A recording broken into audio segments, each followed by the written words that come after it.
And we're back in Inside the Ropes, and this is the first time in the 2 year history of the show that I have managed to technologically get two people on the phone at the same time. So I'm quite proud of myself. And what are two people I could get?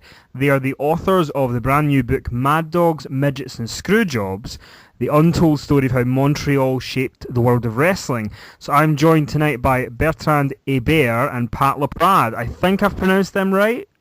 Yeah, bingo. You're Woo! right. You're probably the best one to have pronounced our name, actually. Well, Pat, I appreciate that very much. You may be lying to me, but even if you are, I appreciate it anyway. I'm not. So yeah, I'll be honest. Like when I heard that you guys had done this book, I was immediately fascinated by the topic because Montreal is something that for people over here in the UK, we think of one particular incident, which I'm sure we'll get to in a little bit. But what made you guys decide to do this project? Well, want to go? Yeah, no, go ahead. I'll take the... Huh? Go ahead. Go ahead. Well, it just seemed like, the Montreal wrestling history had not been told. And there's so many guys who got their start here in Montreal or got their big break in Montreal that it just seemed like there was a big part of history that was missing. And, someone like Edouard Carpentier was getting older at the time. And the other wrestlers as well, like Dino Bravo, nobody's getting any younger. So if no one go and get their story from them, well, it's going to be gone forever. Pat was actually the last person to speak with Carpentier before he passed away.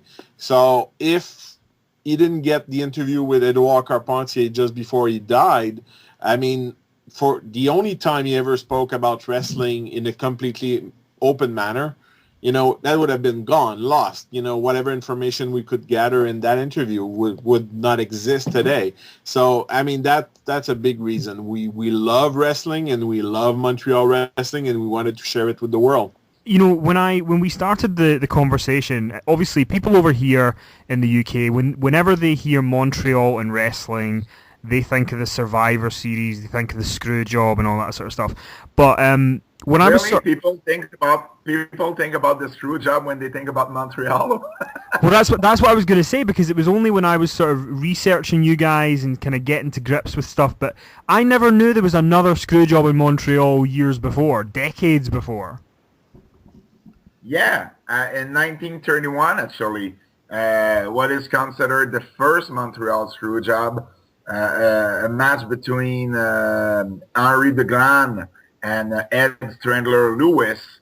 The story behind it is that Bosser, well, in Strandler Lewis's mind, Paul Bosser was the promoter from Montreal and Boston at the time, had screwed him because he was supposed to give him back the title and didn't. So Lewis took, matter into his own hands and decided to take the title back not by shooting, but by telling Ed Don George that it was going to be they were either going to be giving the fans a match or he was just going to shoot on him. So George wisely decided to give the crowd a match. So Lewis took back the belt, and then Bosser had a master plan, to bring Lewis to Montreal and to actually screw him from the title in a way that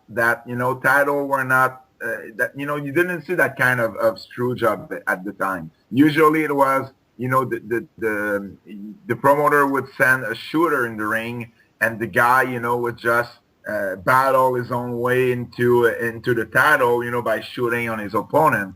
But this time it was all other thing, in the sense that Henri Deglan won the first fall, and in 1931, guys were going back into the locker room after every fall. So when he came back for the second, supposedly himself or his corner man Dan Koloff bit him either on the arm or on the wrist, depending on which story you read.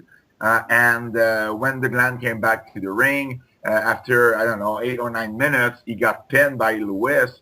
And when he went back to his corner, he was holding his arm, So the referee went to see what was going on.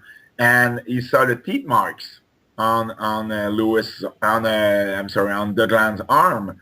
And he right away he told the head of the athletic commission, and the head of the athletic commission told the referee to disqualify Lewis, and Deglan had won the second fall, and therefore he had won the belt.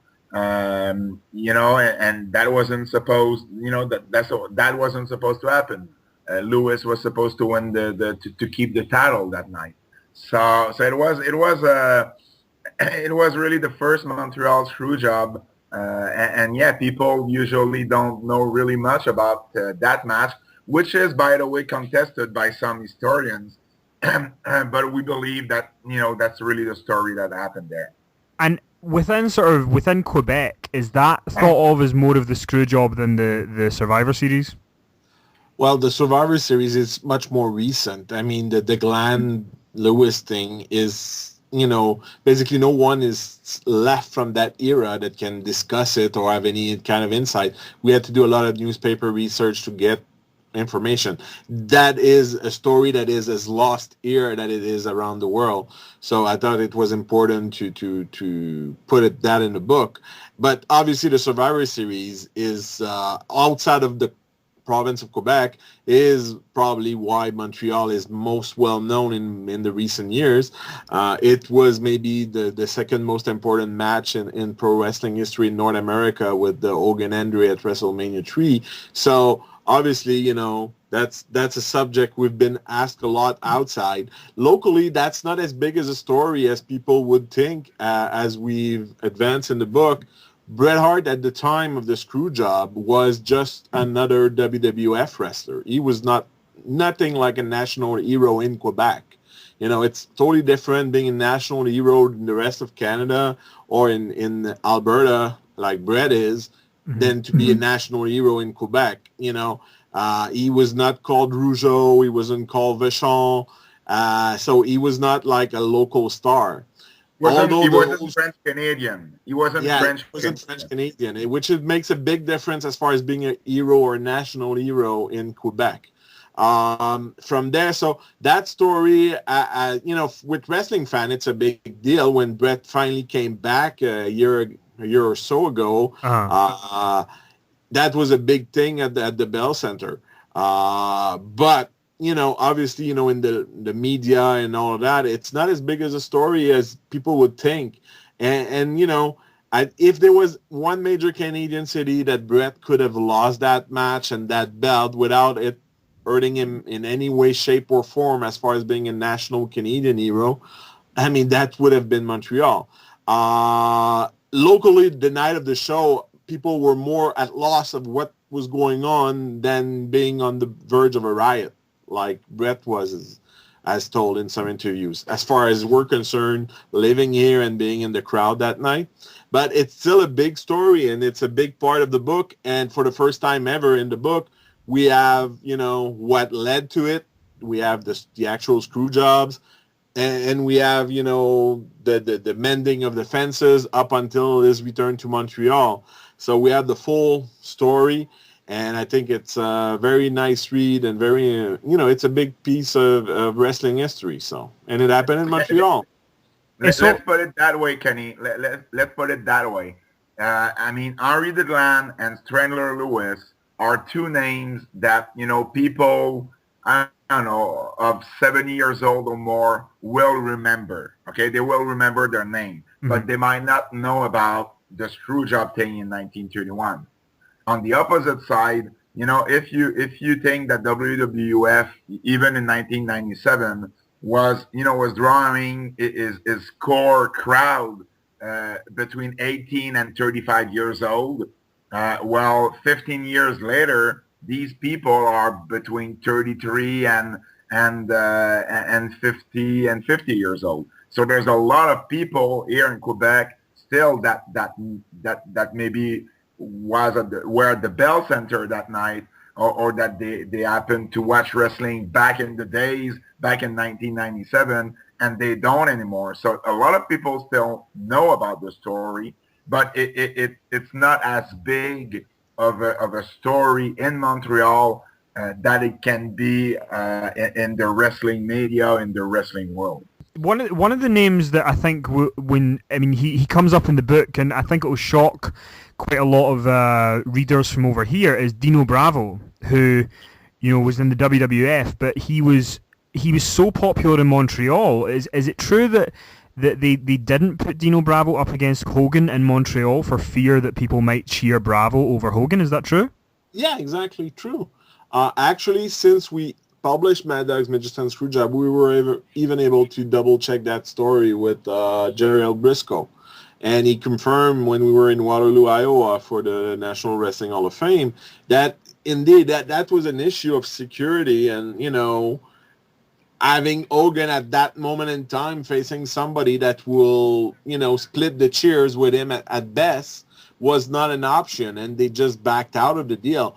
And Dino actually did interviews on local media here around the end of 85 or so, and he was talking about that in 86, that the match would happen with Hogan, and they were talking Olympic Stadium, which would have challenged the Grand Prix crowds of the 70s if they would have run that building.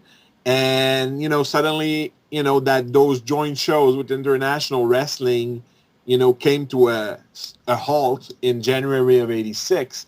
And, Dino wrestled Big John Studd, and Hogan wrestled Bob Orton on that show. And, that was the end of their collaboration.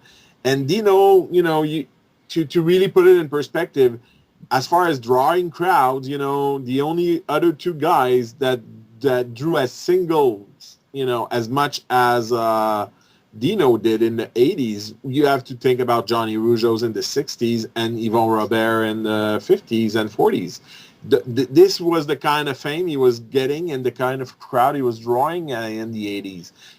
When the International Wrestling hit their peak in 85 and 84, Dino was drawing and headlining shows that were, neighboring in the 18,000, 19,000, 20,000, and all by himself. So obviously, there was something there, and, that's why when he made the final switch in 86 with the WWF, they turned him heel right away because they didn't want to have him, overshine their talent on Montreal shows, because they were running Montreal like every 4 to 6 weeks at tops in those years.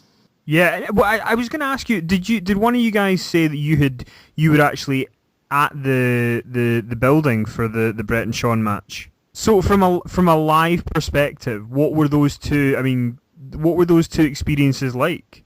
Well, the Survivor Series was it was kind of surreal by the end of it. At the time, I honestly I didn't have the knowledge of wrestling that I have today.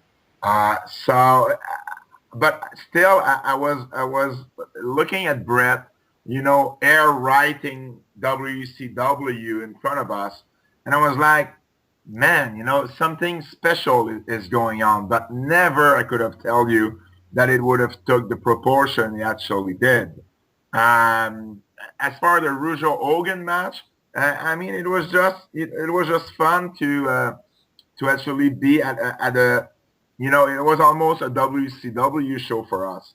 It wasn't, but it was just fun to see guys that you were seeing on TV, but that you were never seeing live, and guys like even someone like Ric Flair, who came here in the 80s and back in the early 90s with the WWF.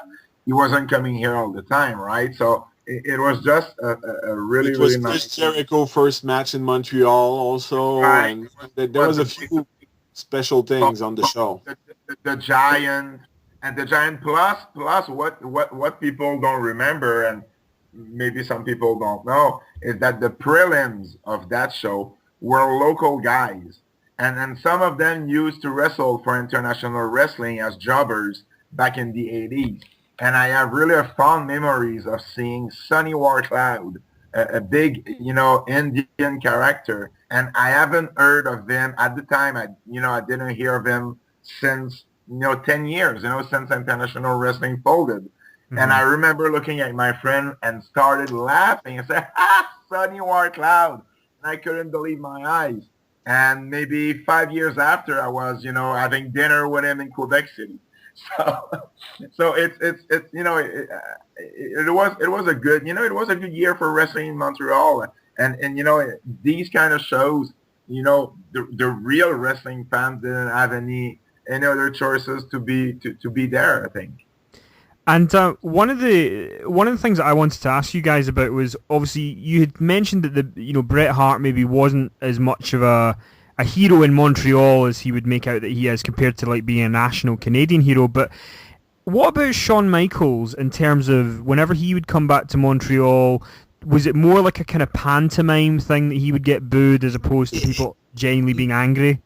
That old story, afterwards, made Bret Hart, being considered as being a Quebecer, because, people started to learn about what exactly happened that night, and it became a big story locally with the fan, and the fan decided that they were going to be Montreal fan and do whatever they want, and that meant, if Shawn Michaels showed up or Vince showed up, didn't matter if they were good guys, bad guys, or whatever they want, they were going to make sure that, the message came across that, we're still waiting for you to fix that, and I think that's part of the big reaction, because I'm not sure on Raw how big of a reaction it seemed that Bret got when he was in Montreal for Raw, the famous Raw now where Jerry Lawler almost died.